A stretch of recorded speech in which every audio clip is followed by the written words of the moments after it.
Russia just lost its most important battle in Africa, and it didn't even see it coming. Not on some remote desert road, not in a quiet skirmish no one noticed, but in broad daylight across multiple cities simultaneously, in the very country Moscow had held up to the entire world as proof that its military model works.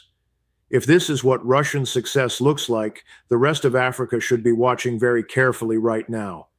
If you want honest daily updates on how global power is actually shifting, not the version polished for headlines, hit subscribe and turn on notifications. This is exactly the kind of story they don't want simplified. Here is what happened. Between April 25th and 26th, 2026, a coordinated wave of attacks struck Mali from multiple directions at once. Tuareg separatists and JNIM jihadists, two groups that don't even share the same long-term goals, launched simultaneous strikes near Bamako's outskirts, its international airport, the critical Kati military base, Gao, Menaka, and deep into the northern strongholds. Explosions, car bombs, heavy gunfire, fuel depots hit, command centers targeted, all of it unfolding within hours of each other. This was not opportunism. This was a message, carefully planned and precisely delivered. And the message landed. In the northern city of Kidal, the same city Russia and Mali's military junta celebrated capturing in November 2023 as the crown jewel of their so-called Partnership of Steel, Africa Corps troops found themselves completely surrounded.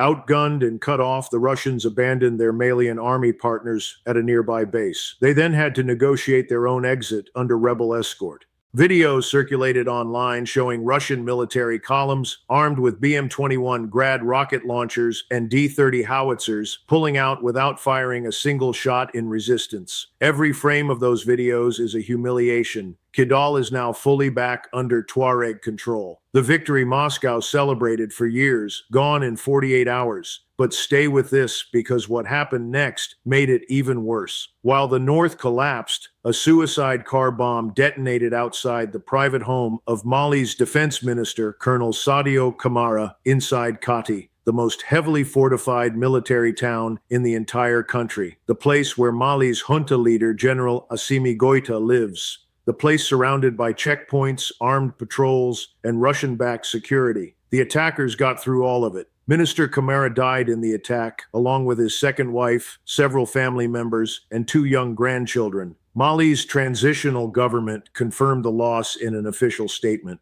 The minister reportedly fought back, eliminating several attackers before he was killed. That detail matters, because it tells you how close and how violent this actually was. This was not a distant battle. This was a bomb at the heart of the regime's own sense of safety.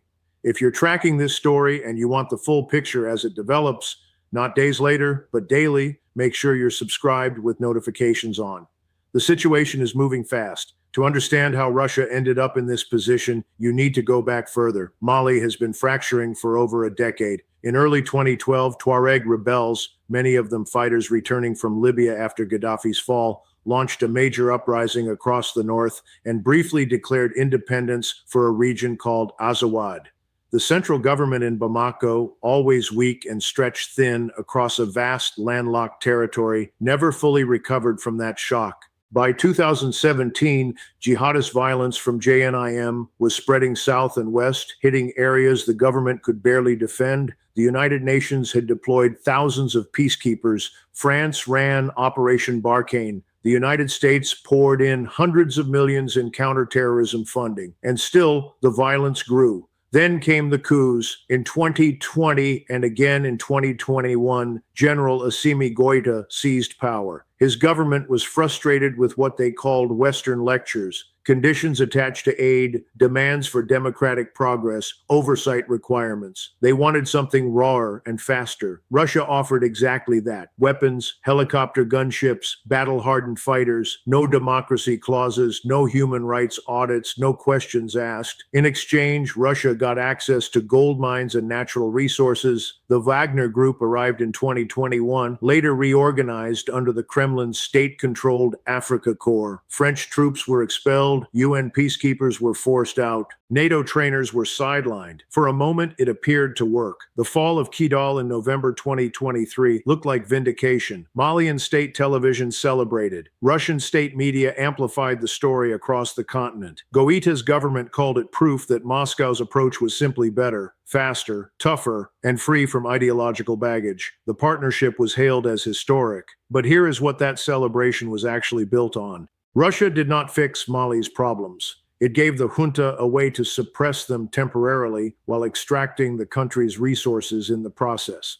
There was no investment in governance, no effort to address the ethnic grievances fueling the Tuareg independence movement, no strategy to reduce the poverty and state absence that makes jihadist recruitment so devastatingly easy. Russia secured the surface and ignored everything underneath. That is not a security strategy. That is a business model. The classic Russian playbook in Africa follows a consistent pattern. Arrive with weapons and big promises, guarantee strength and sovereignty, extract resources quietly, then when the costs get too high, reduce exposure and leave behind instability. Mali's people pay the price in blood. Moscow counts the returns in gold. It is not a partnership. It is extraction dressed up as solidarity. And now even that model is visibly breaking down. There is also a diplomatic dimension here that made the timing of these attacks far from accidental. In April 2026, Mali's junta made a dramatic foreign policy move, officially recognizing Morocco's claim over Western Sahara, abandoning its long-standing support for Sahrawi independence, and publicly accusing Algeria of backing terrorism. Algeria reacted with fury. For decades, Algeria has hosted Sahrawi refugees, bankrolled the Polisario Front fighting for Western Saharan independence, and viewed Morocco as a rival threat to regional balance. Mali siding with Morocco felt like a direct betrayal. And critically, Algeria has long maintained relationships, officially and unofficially, with armed groups operating in northern Mali. When Goita's government made that diplomatic gamble, it handed the rebels something priceless: new motivation, fresh unity, and possibly new support channels. The coordinated attacks that followed days later were not a coincidence. Meanwhile, a Russian Mi-8 helicopter was shot down near Gao during the same wave of fighting. The crew and troops on board were killed. That loss matters beyond the immediate casualties. The helicopter represented Russia's single greatest tactical advantage in Mali: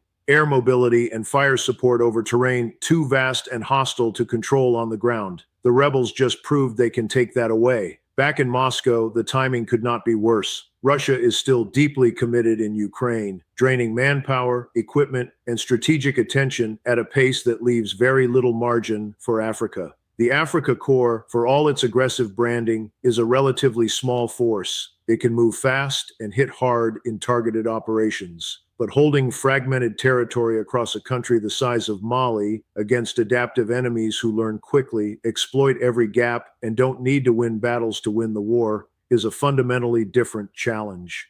And Russia is now discovering that difference in the most public way possible. The pattern isn't limited to Mali. Look at Syria. For years, Russia propped up Bashar al-Assad with air power, weapons, and declarations of unbreakable alliance. When rebel forces finally closed in on Damascus, Moscow helped Assad escape to Russia, but could not save his government. Russian officials are now quietly negotiating base access with the very forces that overthrew their ally. In Venezuela, Nicolas Maduro, one of Moscow's closest partners in Latin America, was removed from power earlier this year, and Russia could do nothing to stop it. Iran, another key Russian partner, is facing severe internal pressure with its economy under intense strain. Russia's network of loyal allies is shrinking, and Ukraine is simultaneously expanding its own international relationships, signing major 10-year defense agreements with Saudi Arabia, the UAE, and Qatar, building the kind of durable partnerships Russia is watching collapse around it.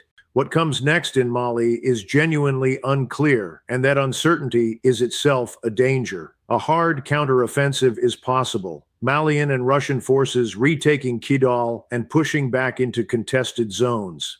But every major military operation in this terrain generates civilian displacement, drives food prices higher, and gives groups like JNIM new narratives to recruit around. Families in Gao are already paying twice what they paid last year for basic food. Markets that used to move with traders sit half empty. Thousands more are moving south, sleeping in school buildings and makeshift shelters on the edges of Bamako. The fighting doesn't just redraw lines on a map, it empties villages and destroys the fragile economic threads that hold ordinary life together. The more likely trajectory is slower and in some ways harder to watch. Not sudden collapse, but gradual erosion. The capital holds. Major roads function, but rural areas thin out, towns shift hands, supply lines become unreliable. The state remains nominally present, but functionally weaker every month. That kind of slow unraveling is how countries become ungovernable without any single dramatic moment to point to. And that is precisely the direction Mali appears to be heading. The consequences will not stay inside Mali's borders. Russia is running the same playbook in Burkina Faso, Niger, and the Central African Republic. All three are watching what is unfolding in Kidal right now. The question their governments cannot ignore is a simple one. If Russia could not hold the ground, it loudly celebrated winning. What exactly are they counting on? Russia came to Mali to prove it could replace Western influence with something stronger, faster, and more honest. What it is demonstrating instead is the limit of force as a substitute for strategy. Ground can be taken. It cannot always be held. Problems can be suppressed. They do not disappear. And when the bill finally arrives, it is always ordinary people, not governments, not generals, and certainly not Moscow, who pay it. That is the real story of Mali right now, and it is not finished. If this breakdown gave you something the headlines missed, share it with someone who needs the full picture. And if you want this level of analysis delivered to you daily, before the next retreat, before the next collapse, before the next story the world catches up to late, subscribe now and hit the bell. You won't have to chase the news. It'll find you first.